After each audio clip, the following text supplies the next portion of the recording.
James May, a very simple man who believes wine should be very simple.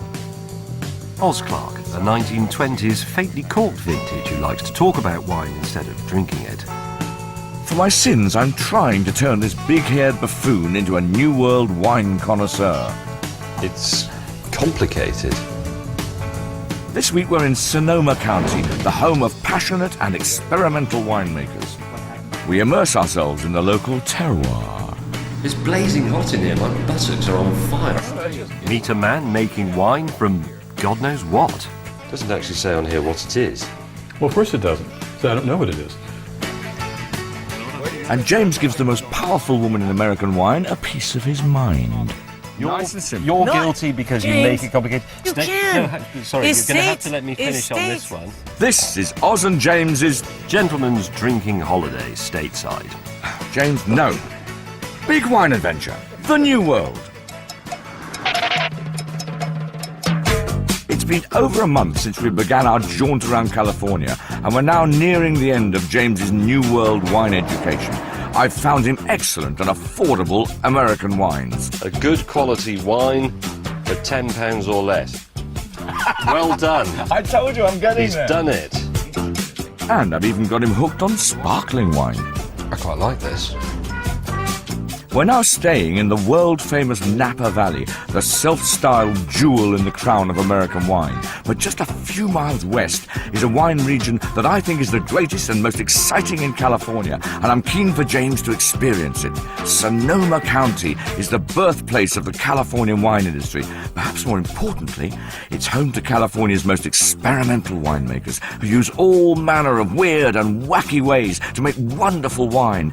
It's the land of free spirits, free thinkers, free... No, don't tell me this is where California's hippie, vine-hugging, grape-growing, dropout, ne'er-do-well winemakers become one with nature and all that New Age nonsense. Oh, with that ridiculous hairstyle, you'll fit right in. Well, then, Jane, we're now driving through the Sonoma Valley. What do you actually see? Trees, scrapyard, old Mercedes with no bonnet. Body shop? Vines everywhere? No. That's why I like the Sonoma Valley. They have different lives, which are not just obsessed all the time by wines. Sonoma is much more disparate. It's got lots of different areas, and it's got many more possibilities than Napa has. I'm wondering if Oz has been sampling some local herbs, because he's got a bit free love on me. What are you doing?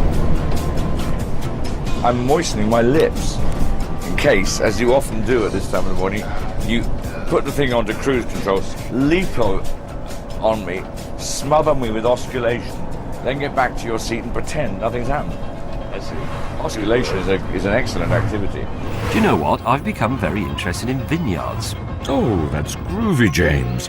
Absolutely anything goes here in Sonoma. And its diverse climate and terroir means that everything grows, cool climate or warm. Chardonnay, Cabernet Sauvignon, Pinot Noir, Zinfandel, Sauvignon Blanc. Sauvignon Blanc, that's bright green autumn fruit flavours. Yes. Now, our first port of call is to one of Sonoma's most innovative wine producers. We're off to meet the Benziger family, one of the last real wine dynasties left in California. James is going to love the primeval way they run their vineyards. What this guy does is he farms biodynamically. Oh, God. I know exactly what biodynamics is. I bet you don't. Well, I do. It's a lot of sort of talking cod science and philosophy about water and soil as a means of putting up the price of your wine. It's like organic carrots.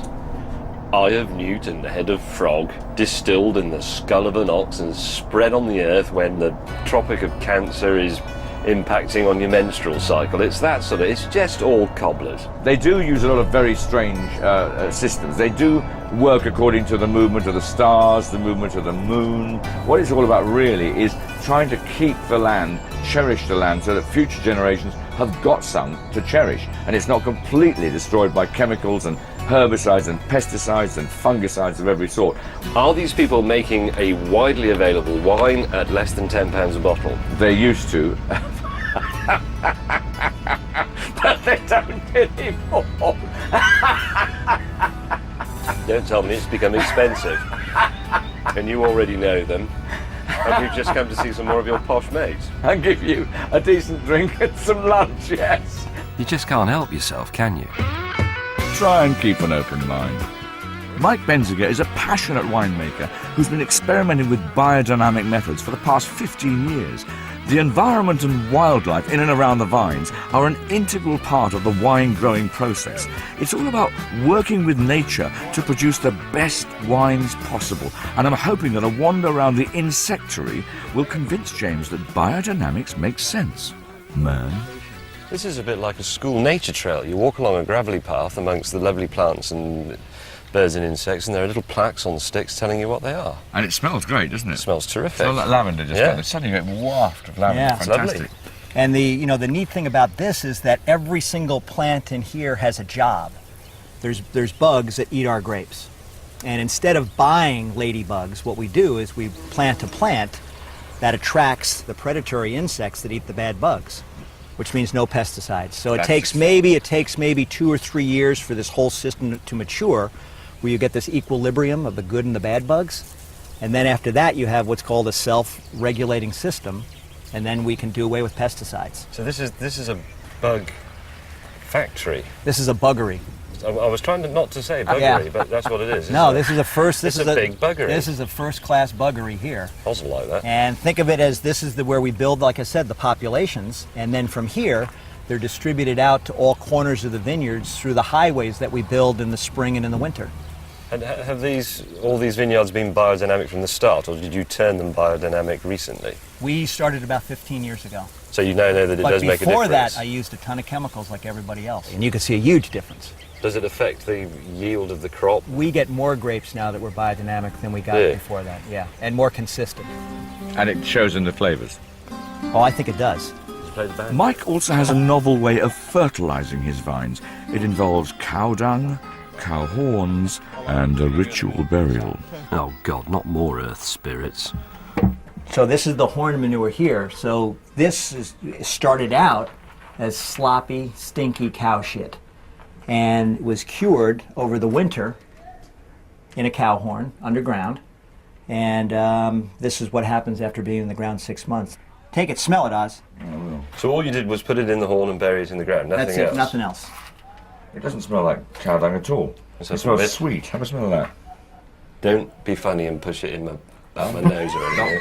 No, I wouldn't dream of doing it. The light's not good enough for me to play a trick like that. Actually, it smells like really nice compost almost. Yeah, I mean, it smells like grain a bag. forest floor. Yeah. That's it. Yeah, exactly. That's a childhood smell again. The Yeah. forest floor in, say, November when I'm out sort of... Yeah, in my after a garden. rain or something, you know. Oz and James, I'd like to meet my brother Chris. How you guys doing? Hey, Chris. Nice to meet you. The Benzigers keep their biodynamic business and biodynamic facial hair very much in the family, and Chris cracks open a couple of bottles of their best wines for James to try. What we're about to taste here is some biodynamic wine made by people who sacrifice virgins in the night and dance naked and all the rest of it. This one is a Sauvignon Blanc, one of my favourite grapes, which is a grape that a lot of people in England, I think, would associate with New Zealand wines. Is that right? That's right, James. Hang on, I do the wine facts.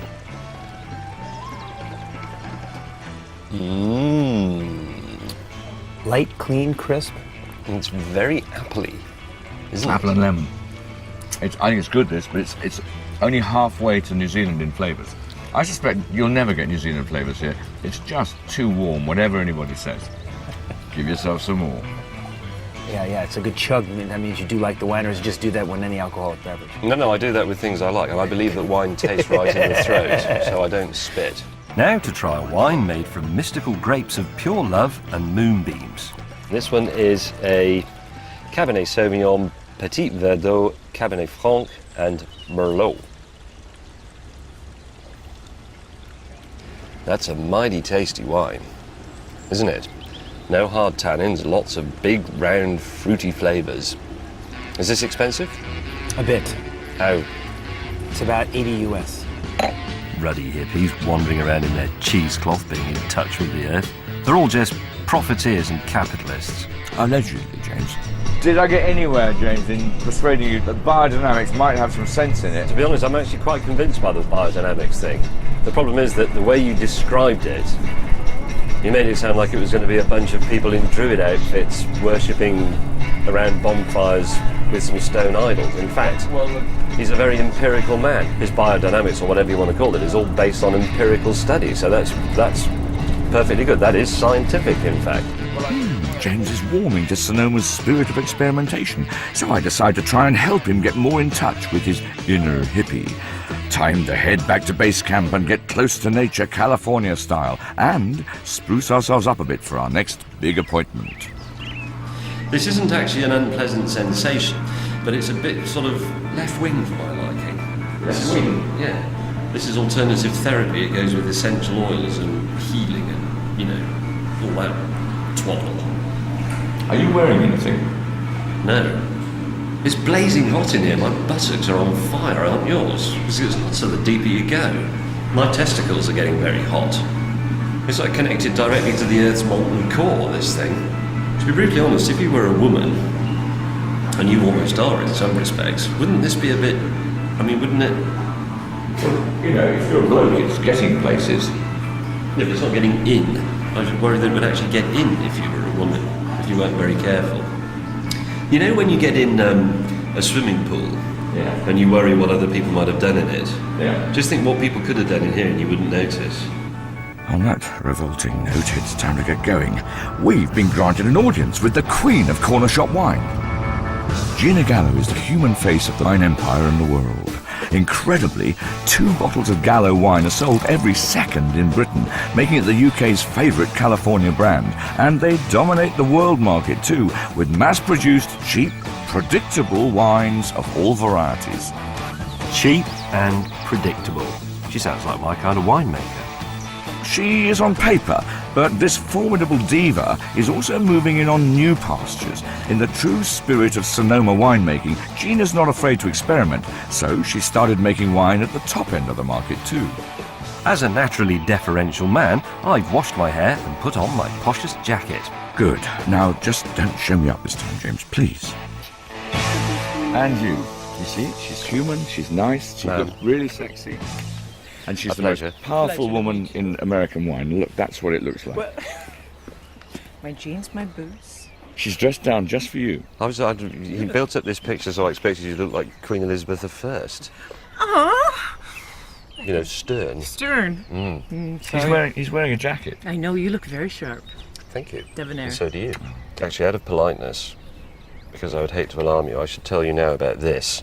Okay. 1940 Air Raid Warden's whistle, which we call the oscillator, and which I blow when Oz is being what we'd call in Britain a pompous old arse. So if I blow it, Okay. that's why. Excellent, but I can't imagine Oz being a Don't say it. blankety blank. There's no way. I have enough trouble listening. Better a pompous ass than an uncouth Neanderthal. Isn't it time we looked at some vines? I do find vineyards quite tedious, if you don't mind me saying, because they're sort of samey. Kind of Grapes same. and leaves and then you walk through it and you talk about the gravel, limestone, soil, wired, not wired, old vine, new vines, infant. You see, You've taught him a lot. That's what I was Taught him thinking. a lot. I was thinking, go on, dig your own grave, James.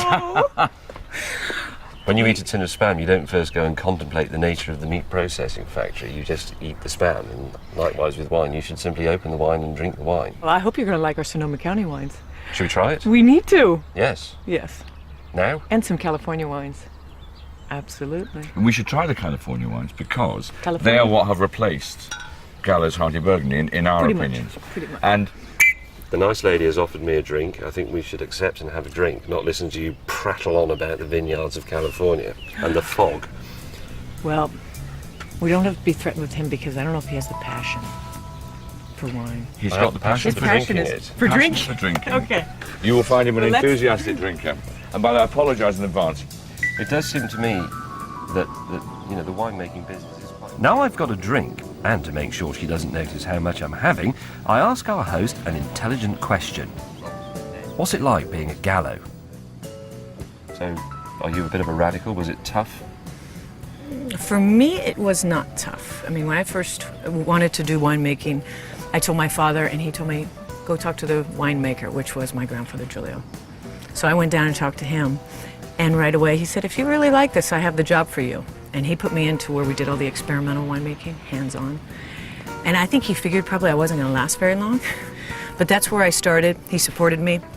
And since ever then, been supported.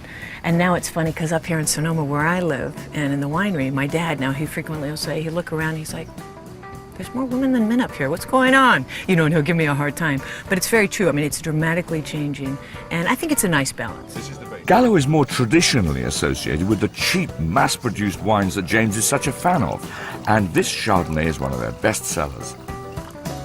I think that's a nice wine beverage to accompany simple, straightforward eating, drinking, and making light of the mysteries and wonders of the universe. But Gina really wants us to try one of the finest wines she's produced. It's labelled as an estate Chardonnay, which means it's made from the best grapes in her vineyard. But James isn't at all happy with this wine terminology. Chardonnay, that means it's the one that the winemaker chooses as the top area of that vineyard and uses to make his or her, in this case, top wine. Well, only in this vineyard's case, because estate may not mean that at all. So estate means nothing. In the Gallo estate here, the actual estate wine that Gina's making happens to only be a few hundred km from up there. Yes, so now, in someone else, wine business, there's two the meanings of the government word markets estate. In other places, it might mean half of It is. Australia, an area might bigger mean than half Britain. of Australia. So we're back to my original complaint. The problem that wine has, and I really thought that if we came to California, we'd see an end to this, and we'd be able to make the whole thing transparent and understandable. But we can't, because words like Yes, you estate. can. No, sorry, you're going to have to let me finish on this one. Estate means something legally. Yes, it means two things. No, it means To you it does, but no, in the world to the it government. means two things. To the government, it's Of legally. America.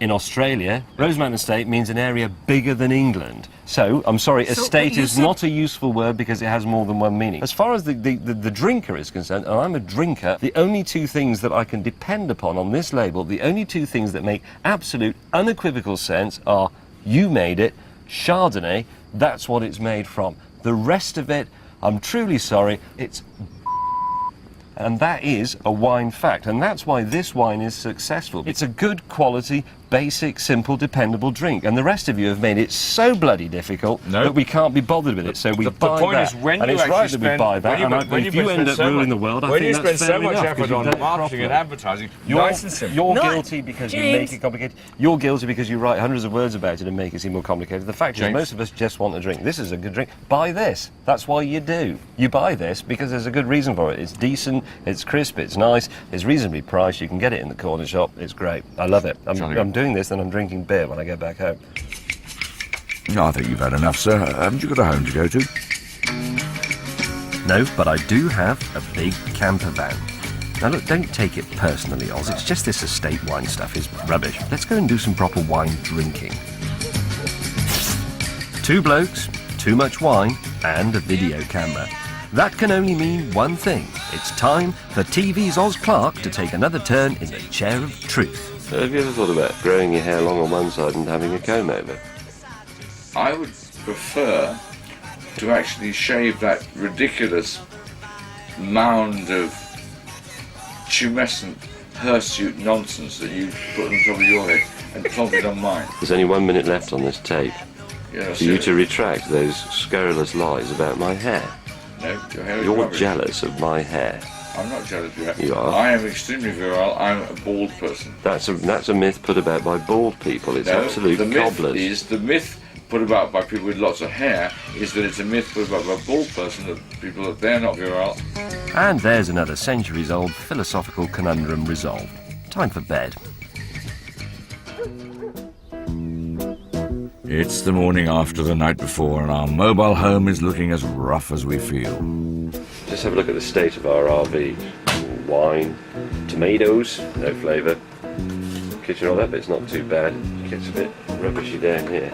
And some boxes of wine with a discarded t-shirt, towel, dust. It's disgraceful. But in the true spirit of experimentation, Oz is cooking us breakfast for the first time. It's designed to cure a hangover by being even worse. Which is today's breakfast. What is it? Meat, No. balls, Meatballs with cheese whiz, easy cheese. and emeralds, all natural, clipped up tomato. It works. I feel more terrible. Well, let's ditch the disgusting camper van. I mean, we've hired a slick, speedy Mustang for the duration of our stay in Napa. Well, today we're taking it for a spin along the Sonoma coast. I'm still trying to convince James that wines that don't just bumble innocuously down the four-lane highway of bland predictability are worth spending his hard-earned cash on. Sonoma is still very much the kind of place that, axe-wielding sort of rock and roll singers live in places like this. And it's, when you see Sonoma Coast on the wine label, it's almost always going to be expensive. That, viewers, is an expensive wine fact. My friend Sean Thackeray, who I thought we should go and see, is a 60s kid, and he makes his wine, out in the backyard. Has a few old redwood tanks, which he covers with tarpaulins to keep the birds from trapping in his tanks. And he puts his barrels out in the yard, and you say, "Hang on, what about sort of temperature control?" And he said, "Oh no, the good Lord looks after that. I've never had to worry about it." Now, I know that may upset you sometimes, but honestly, when you see this guy and where he makes his wine, the kind of person he is, the kind of things he's trying to express, that wonderful sense of uncertainty is a really exciting thing rather than a worrying thing. I've never had a bottle of his wine I didn't like. But you are a pervert, we've established that. You enjoy it if it's horrible. In the true spirit of Sonoma, Sean has rejected the modern winemaking methods favoured by big producers like the Gallows. Instead, his ramshackle winery relies on more rudimentary, more risky procedures. James always keeps telling me that, I'm always going on about the old ways are best and things were better in the past, and James says, nonsense, nonsense, nonsense, industrialise. And I just thought maybe you could show that the old ways have got something for them. Well, I've seen the past and it works. That's what you can say about winemaking. It's after all been done for the last 5,000-10,000 years, and the number of improvements that have actually made wine better have been comparatively small compared with the ones that have simply made it easier to make. So I'm simply trying to sort out the one from the next. But it doesn't mean I don't like modern things at all. Malolactic chromatography or microscopes or whatever, it's very useful. But it's simply a different kind of thing. It's not answering the question that I'm asking, which is how to make a pleasure. You see, Oz tends to exaggerate a bit because he has a background in the theatre, so he's a bit histrionic at times. But that doesn't mean he's a bad person. No, he's not a bad person at all. He's very entertaining. But he did make it sound like you were a man who sat in the dark with a candle reading 2,000-year-old satanic texts about winemaking. They're not all satanic, no. They're not all satanic. So when you look at these ancient writings on winemaking and all the related stuff, if you choose to emulate one of those or maybe use a bit of it, you're not actually trying to say that was a better wine or that was how it should have been done. You're merely seeing if that happens to come up with something nice, and if it does, well, hey, and if it doesn't, well, it was an interesting experiment. Well, that's basically correct, yes. In other words, I'm simply using this as a way of expanding my own consciousness about the possibilities of winemaking. It's like a grotto. Yes. Everywhere you look, you think, what am I going to see which I didn't expect? A unicorn. Sean's winery is... it's a mess, really, and it breaks all the rules that I've learned about winemaking. And where are your fermentation vats? Well, we do occasionally use the stainless steel, but I really do prefer wood, and they're over here. He reads old books. He gets ideas from the Egyptians. He gets ideas from the Romans and the Greeks. And you think, that might work. If it worked then, why shouldn't it work now? You don't have any vineyards, though, right? No, I don't. So what do? You go and collect grapes and bring them here. What next? I look at my job description as being exactly the same, in the same position with respect to making wine that a chef is with respect to making food. So it's like a chef not owning their own farms. Generally they don't, but they're very, very careful about where it is that their produce comes from, and that's exactly the way I think about my vineyards. I was going to say that with the greatest of possible respect, your winery's not posh, is it? No, I think that's I think we could say that very safely. That's a British understatement at its very best. Charming, but it is. It's Christian Andersen. I was going to say the Brothers Grimm. Or the Brothers Grimm, yeah. To me, it's just, I live here, and this just sort of grew up as sort of a rural slum around my house, and, not much I can really do about all that. But it does work. You just can't look at the quality of a restaurant by how fancy the kitchen is. It's what's on the plate that matters in a restaurant, and it's what's in the bottle that matters as far as, a winemaker goes. By now, I'm absolutely gagging to try some of Sean's mysterious wine. His oldie-worldy philosophy is actually quite persuasive. Doesn't actually say on here what it is. Well, of course it doesn't, because I don't know what it is. It's called California native red wine. I was amazed that I was able to get away with that description, but they let me do it. But you don't know what the grapes are? No. What? Can't you look at them and see what they are? No, you can't. I've been through it with some of the best people in the world. They found at least 11 different grapes in the vineyard, and they weren't sure what 4 of those grapes were at all. And he was quite wrong in identifying 2 others. So. Right, so let's try this. It's a mystery wine made outside, breaking a lot of rules, according to the establishment. This wine will change probably 50 times in the next 2 hours in the glass. Can I say bloody hell?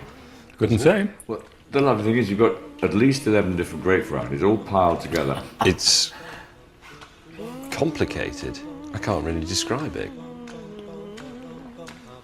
God, it's a riot. Don't you want it to be? I don't mind, I was just a bit surprised. It's quite gnarly. There are lots of complicated tannin type things going on, acids and dryness and all those things that you like to whistle on about. Do you want to borrow my whistle whilst I talk about this wine? I find every time you put some in your mouth, you want to leave it there for about half a minute. It's now become slightly smoother. It's got a really smashing drinkability about it. The emphasis within it has changed. Complex, exciting, The tannins and the acids were overpowering. confusing, More berry. imaginative kind of things going on. Sorry, hang on. That's for me. And it's also quite alcoholic, I suspect, is it? The next mouthful you know is not going to be quite the same as the last one. Can I get one of our sprites to drive the Mustang back? I can feel that the fruit is mounting a bit of a counter... Oh, shit, that's really terrible. Why don't we go and sit outside and drink it and think about it a bit harder? Because this is... Now, you probably know what's going to happen next. It's always the same. You tell yourself, well, I'll just have one more, and then look what happens. Well, I mean, I already have turned it into a wine ponce, and we'll have to address that when I get home. This is changing in the glass. How about that? The thing I just love about Sean is that he's a total, true original. Someone who has actually done things absolutely his own way. His wine is the most interesting one we've drunk in many ways, certainly the most unusual, so maybe there is something in rusticity, and maybe it was better in the old days. Not cheaper, though. $75. Unless I can wean myself off it with a serious stint of cold turkey in a local pub with some bitter when I get home, you've condemned me to spending all my income on expensive, rare, intellectual wines from California. James has finally come round to my way of thinking. Expensive and quirky wine is worth the effort. Next time, the newest member of my Wine Ponce posse gets the chance to mix with some of the wealthiest people in Californian wine. And I mean wealthy. Oz shows me up at one of the world's poshest restaurants. You haven't brought your wallet, have you? I've forgotten my wallet. Oh well. Such a pillar. And the no-nonsense Suhua returns to decide who should be crowned Wine Ponce champion of the world. Yours is too boring. Thank you very much, I'll take them on. You're the one who called it a Wine Ponce's competition. I didn't want to be a Wine Ponce. If you like the look of my meatballs with cheese whiz, easy cheese and emerald kipped up tomato sauce, don't look for the recipe on bbc.co.uk/food. It isn't there. And the first series of Oz and James's Big Wine Adventures now available on DVD. Well, stay with us here on BBC Two. Heston Blumenthal unravels the mysteries of the perfect risotto next.